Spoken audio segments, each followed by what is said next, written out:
మనం ఒక special guest దగ్గర ఉన్నామండి.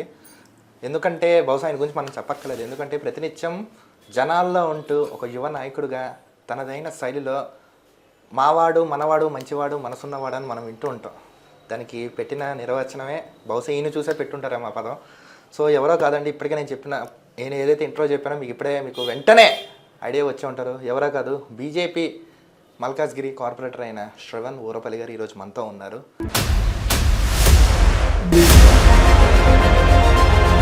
తెలంగాణ రాష్ట్రంకి వచ్చేటప్పటికి అసలు తెలంగాణలో బీజేపీ పరిస్థితి ఎలా ఉందంటారు? భారతీయ జనతా పార్టీ దేశవ్యాప్తంగానే కాకుండా తెలంగాణ రాష్ట్రంలో భవిష్యత్తు ఎలా ఉండబోతుందంటారు? బీజేపీకి ఏం చెప్తారు? భవిష్యత్ అంతా భారతీయ జనతా పార్టీదే. భారతీయ జనతా పార్టీ కుల రాజకీయాలు మత రాజకీయాలు చేస్తున్నాయని వార్తలు అయితే జనాల్లో భయంకరంగా వినిపిస్తుంది. అది నిజమా అబద్ధం అంటారు? భారతీయ జనతా పార్టీ మతతత్వ పార్టీ అనేటోళ్ళ చెంప చెల్లు మనకిచ్చాల్సిన అవసరం ఉంది. వాస్తవానికి బీజేపీ కేవలం గ్రేటర్ వరకే పరిమితం అయింది, ఊళ్ళల్లో అంతలా పరిమితం అవ్వలేదని వార్త వినిపిస్తుంది. నిజమే అంటారు అది?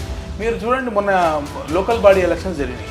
1000కి పైన సర్పంచ్ స్థానాలు భారతీయ జనతా పార్టీ గెలుచుకుంది.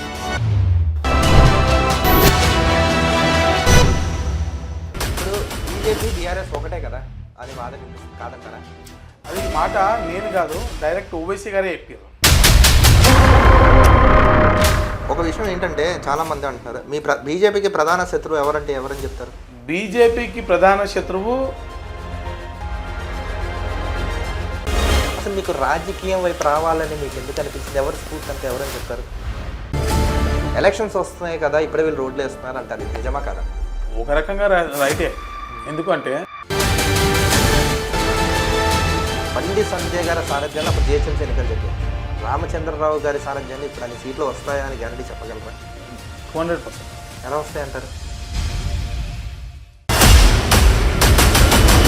కానీ ఎంఐఎం బీఆర్ఎస్ బీజేపీ ఏవైతే ఉన్నాయో, ఎంఐఎం బీజేపీ మీ ఇద్దరు దోస్తులనే బయట వార్త వినిపిస్తుంది కాదు? మేము బీఆర్ఎస్ దోస్తులం కాబట్టి ఎంఐఎం ప్రశ్నించినందుకు 5 రోజులు చెంచల్గూడలో చెప్పకూడదు వినిపించింది.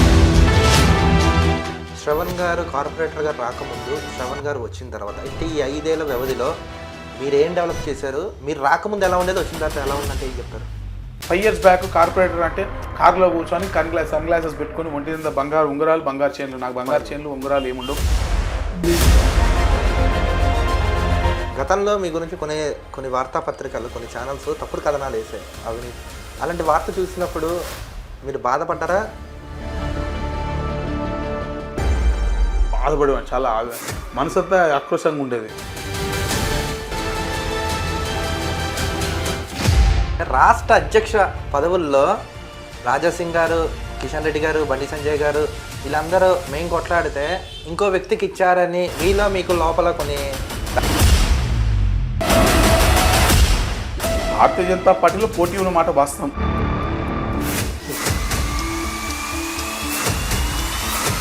చాలామంది బీజేపీ అంటే హిందుత్వం పార్టీ అని అంటారు. మీకు నిజంగా హిందువుల మీద అంత ప్రేమ ఉంటే పెట్రోల్, గ్యాస్, డీజిల్ ఈ ధరలు ఎందుకు తగ్గించలేకపోతుంటారు? ఒకటి, నేను హిందుత్వ పార్టీ అని నేను ఎప్పుడు చెప్పలేదు. బీజేపీ వాళ్ళు ఇందాకే చాలా క్లియర్గా చెప్పాను.